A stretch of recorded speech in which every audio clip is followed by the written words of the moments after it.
चंद्रशेखर आजाद कहा आपने, ये चंद्रशेखर आजाद नहीं है। मैंने तो सुना इनके नाम के आगे रावण लगता है, और जब रावण मुस्लिमों को लुभाने के लिए ही ये बात कही जा रही है कि वो इसको वोट दे दें, इसकी पार्टी में शामिल हो जाएं और ये मजबूत हो जाए। नमस्कार, स्वागत है आप सभी का हिंदुस्तान 24 पर, और मैं आप सबके साथ विपिन चौधरी। नगीना लोकसभा सीट से नवनिर्वाचित सांसद चंद्रशेखर आजाद इस समय सुर्खियों में बने हुए हैं। उनका एक बयान सोशल मीडिया पर बड़ा तेजी से वायरल हो रहा है, जिसमें वो कावड़ यात्रा को लेकर बात कर रहे हैं, ईद की नमाज को लेकर बात कर रहे हैं। चंद्रशेखर आजाद का कहना यह है कि जब कावड़ यात्रा के दौरान 10 दिन तक रास्ता ब्लॉक किया जा सकता है, तो फिर ईद की नमाज पर नमाजियों के साथ दोहरा व्यवहार क्यों है। आज पूरे मुद्दे पर बातचीत करने के लिए हमारे साथ दिव्य शक्ति अखाड़े के आचार्य महामंडलेश्वर संत कमल किशोर जी मौजूद हैं। महाराज जी, बहुत बहुत स्वागत है आपका हिंदुस्तान 24 पर। हिंदुस्तान 24 के दर्शकों को हमारा भी अभिवादन, वंदन स्वीकार हो। कावड़ यात्रा को लेकर जिस तरीके से नगीना लोकसभा सीट से नवनिर्वाचित सांसद चंद्रशेखर आजाद बयान दे रहे हैं, तो वो तो आपने जरूर सुन लिया होगा। तो उनके इस बयान पर आपकी क्या प्रतिक्रिया है? गलत बयान है, भ्रामक बिल्कुल है, भ्रामक, झूठ बोल रहे हैं सरासर। अब आप देखें, हिंदू धर्म में जब भी कांवड़ यात्रा चलती है, महाशिवरात्रि को जल चढ़ाने के लिए कांवड़ यात्रा चलती है, तो वो चलती है, वहां पर किसी भी तरह से कोई रोड ब्लॉक नहीं होती। उनका बयान भ्रामक है, रोड ब्लॉक नहीं होती, रोड चलती रहती है। एक साइड की रोड पे कांवड़िए चलते हैं और दूसरी साइड की रोड चलती रहती है, और एम्बुलेंस के लिए तो दोनों साइड खुली हैं। यहां जब नमाज पढ़ी जाती है शुक्रवार को या ईद को, तो रोड ब्लॉक करने की बात कही है। योगी जी ने भी यही बात कही कि रोड ब्लॉक करके कोई नमाज नहीं पढ़ेगा, क्योंकि रोड ब्लॉक होने के लिए नहीं है, रोड चलने के लिए है, पब्लिक के लिए है। दूसरा, नमाज पढ़ने के लिए एक जगह निश्चित की गई है, या तो मस्जिद में नमाज पढ़ी जाती है या ईदगाह में नमाज पढ़ी जाती है। वहां पर जाके नमाज पढ़ी जा सकती है ना। नमाज कितने मिनट की है, 10 मिनट या 15 मिनट, जो भी समय वहां लेना है वहां आप समय ले। सड़क पे पढ़ने की क्या आवश्यकता है? सड़क को रोक दिया जाता है जब नमाज पढ़ी जाती है, उधर के लोग उधर, उधर के लोग उधर, और जब तक वो नमाज पढ़ी नहीं जाएगी सड़क पे लोग चल नहीं सकते, जा नहीं सकते। जाएंगे तो कोई ना कोई दंगा फसाद हो जाएगा। इसलिए सड़क रोक कर नमाज पढ़ना गलत है। और वहां पर चलती सड़क पे वो भी कांवड़िए को रुकते तो है नहीं, चलते रहते हैं, चलते रहते हैं, चलते रहते हैं, चलते रहते हैं। तो रोड तो बनी ही चलने के लिए है, तो यहाँ ब्लॉक कहां से आ गया? ये भ्रामक है, गलत बयानबाजी कर रहे हैं। चंद्रशेखर आजाद कहा आपने, ये चंद्रशेखर आजाद नहीं है। मैंने तो सुना इनके नाम के आगे रावण लगता है, और जब रावण तोड़ फोड़ के कार्य करता है या विध्वंस के कार्य करता है, तो वो विध्वंस का कार्य ये कर ही रहा है। तो अब इसके बारे में क्या कहूं मैं आपसे? चंद्रशेखर के इस बयान के पीछे आखिर उद्देश्य क्या हो सकता है? वो तो कह रहे हैं कि मैं तो सर्वधर्म का सम्मान करता हूं, लेकिन ये एक तरह से जिस तरीके से कावड़ियों को तो आज़ादी है और नमाजियों पर पाबंदी है, तो हिंदुस्तान तो सभी धर्मों का देश है ना।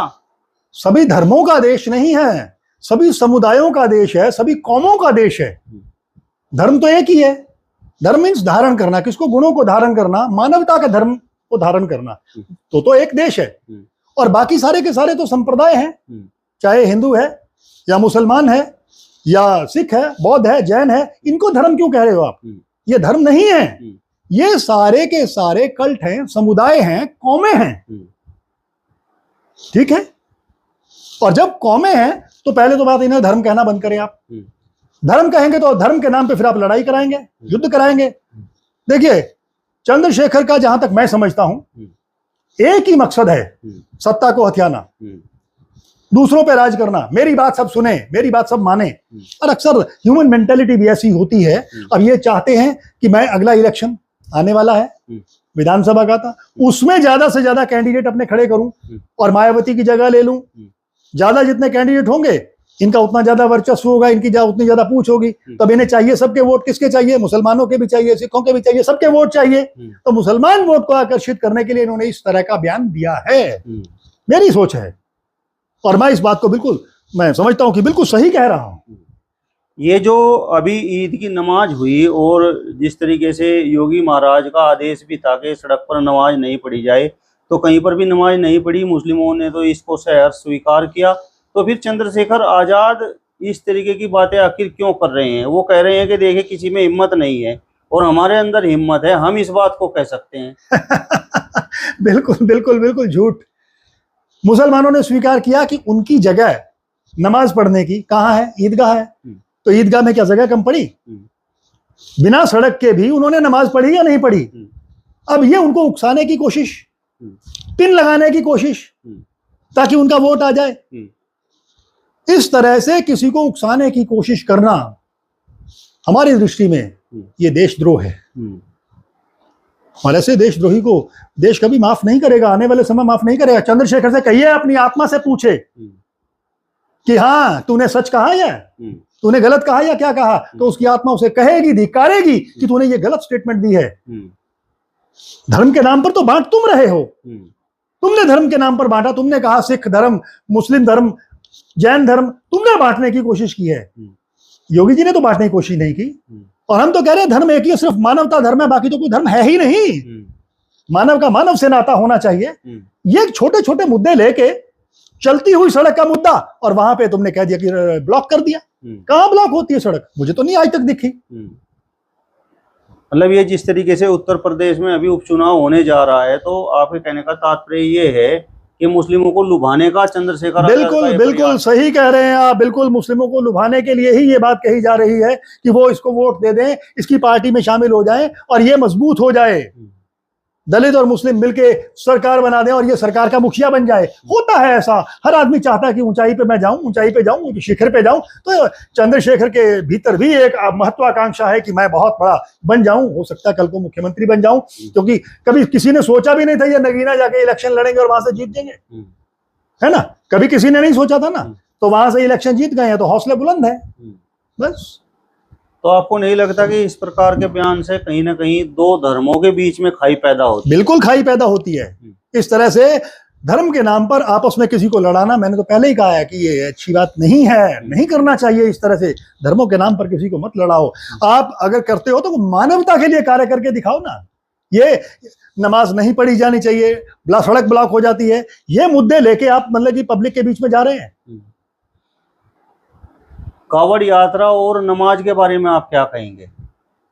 कावड़ यात्रा आपकी नजरों में क्या है? कावड़ यात्रा हिंदू धर्म के लोग, यानी जिसे आप धर्म कह रहे हैं, मैं समुदाय कहूंगा, उस समुदाय के लोग जल लेके आते हैं गंगा जी का, हरिद्वार से लाते हैं या ऋषिकेश से लाते हैं, और महाशिवरात्रि के दिन भगवान शिवलिंग की एक प्रतिमूर्ति यानी निराकार का एक आकार, उसके ऊपर वो जल चढ़ा देते हैं। उनकी श्रद्धा है, ये उनकी भावना है, और वो चलते रहते हैं।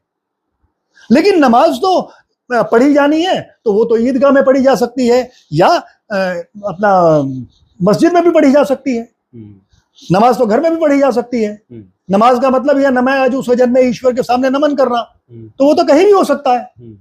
लेकिन जल तो वहां से लाना पड़ेगा ना। जल लाना है कि किसी को अपने घर जल लाना है, तो उसको जाना पड़ेगा, पहले हरिद्वार जाना पड़ेगा, वहां से गंगा जी का जल लाएगा, अपनी श्रद्धा के साथ डालेगा। तो दोनों अलग अलग चीजें हैं। नमाज के लिए सड़क को रोकना और चलती हुई सड़क पे चलते हुए जाना, ये अलग अलग चीजें हैं। सड़क को रोका नहीं जाता है। चंद्रशेखर आजाद का कहना यह भी है कि क्या मुस्लिमों का इस देश की आजादी में कोई योगदान नहीं है? बिल्कुल है, इस बिल्कुल प्रकार है। से उन्हें टारगेट किया जाता है। कौन टारगेट कर रहा है? किसने टारगेट किया है? आज भी हमारी आर्मी में आप देखें मुस्लिम है, आप देखें कि पुलिस में क्या मुस्लिम नहीं है? तो जब मुस्लिम वहां भी है, मुस्लिम वहां भी है, ऐसे ही थोड़ी अब्दुल कलाम आजाद राष्ट्रपति बन गए, हामिद अंसारी उपराष्ट्रपति बन गए। तो कहां टारगेट किया जा रहा है मुसलमानों को? मुसलमान पढ़ाई करें, कंपटीशन में बैठे, आए आगे, कौन रोक रहा है उनको? भारत का संविधान तो नहीं रोकता है, योगी जी मोदी जी तो नहीं रोकते हैं, मैं भी नहीं रोकता हूं, आप भी नहीं रोकते हैं। कौन रोक रहा है उनको? आगे आए। ये पढ़ने ही नहीं देना चाहते उनको, ये चाहते हैं कि ये लोग अनपढ़ ही रहें, और इसीलिए ये सारी चीजें फैल रही हैं, कुरीतियां फैल रही हैं, और ऐसी कुरीतियां नहीं फैलनी चाहिए। मतलब आपका कहने का मतलब ये है कि चंद्रशेखर आजाद जैसे नेता इस तरीके के बयान इसलिए देते हैं कि ताकि मुस्लिम अनपढ़ रह जाए, वो तरक्की न कर सके। मुस्लिमों में बहुत ज्यादा लोग अनपढ़ हैं।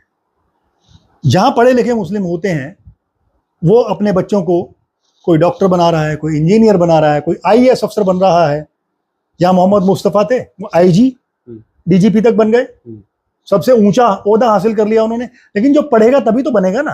अब जो पढ़ेगा ही नहीं, 5वीं पास करेगा या 10वीं पास करेगा या 8वीं पास करेगा, तो वो सोचे कि मैं जाके कोई पुलिस इंस्पेक्टर बन जाऊं या फौज में भर्ती हो जाऊं, तो कैसे होगा। अब तो मैंने मुसलमान उलेमाओं का बयान सुना है कि अग्निवीर की भर्ती में वो आगे आए, तो अग्निवीर की भर्ती में आगे आएंगे पढ़े लिखे होंगे तो ही ना। तो पढ़ाई तो करनी चाहिए, इसमें क्या शक है। और अगर मुसलमान पढ़ेगा नहीं या कोई भी कौम नहीं पढ़ेगी, अनपढ़ होगी, तो उसे जिस तरफ मर्जी हाँक लो, तो भेड़ों का झुंड हो गया ना फिर। तो यही तो ये चाहते हैं कि अब मुसलमान अगर बरगल जाता है, यानी इनकी बातों में आ जाता है कि हाँ देखो तुम्हें नमाज नहीं पढ़ने दे रहे, उधर पर देखो कांवड़ की यात्रा चल रही, कांवड़ में रोड ब्लॉक कर दी, रोड ब्लॉक कहीं करी नहीं और इन्होंने वो झूठ बोल दिया। अब अगर वो अनपढ़ लोगों के विश्वास कर लेंगे इनकी बात पर, और विश्वास कर लेंगे तो इनको वोट मिल जाएगा, वोट मिल जाएगा, ये जीत जाएंगे और फिर उन्हीं को रौंदेंगे। मेरा सवाल आपसे ये है महाराज जी, के जिस तरीके से योगी महाराज का ये आदेश था, तो क्या आपकी नज़रों में कुछ मुस्लिम ऐसे भी हैं जिन्होंने योगी महाराज के इस निर्णय का विरोध किया हो, या उन्होंने अपनी पीड़ा जाहिर की हो कि देखिए एक तरफ तो कांवड़ यात्रा चलती है, वहाँ पर आज़ादी है और हमें सड़क पर नमाज पढ़ने की आज़ादी नहीं है। नहीं, ऐसा मेरे ख्याल से तो किसी ने नहीं किया, ना ही किसी मुस्लिम उलेमा ने किया, ना ही मौलवी ने किया। उन्होंने बड़े प्यार से नमाज पढ़ी और अपना मस्जिद में भी पढ़ी और ईदगाह में भी पढ़ी। कानून व्यवस्था बहुत अच्छी रही, शांतिपूर्वक उनका ये त्योहार संपन्न हुआ, ये बहुत बड़ी बात है। तो इसमें तो कोई ऐसी बात नहीं, किसी ने विरोध नहीं किया। अब ये राजनीतिक लोग विरोध करते हैं ना, तो ये उनको उकसाते हैं, तो उकसाना गलत है। चलिए, तो दिव्य शक्ति अखाड़े के आचार्य महामंडलेश्वर संत कमल किशोर जी को आपने सुना। फिलहाल इस वीडियो में बस इतना ही। अगली वीडियो में फिर आपसे मुलाकात होगी, तब तक बने रहिए हिंदुस्तान 24 के साथ। नमस्कार।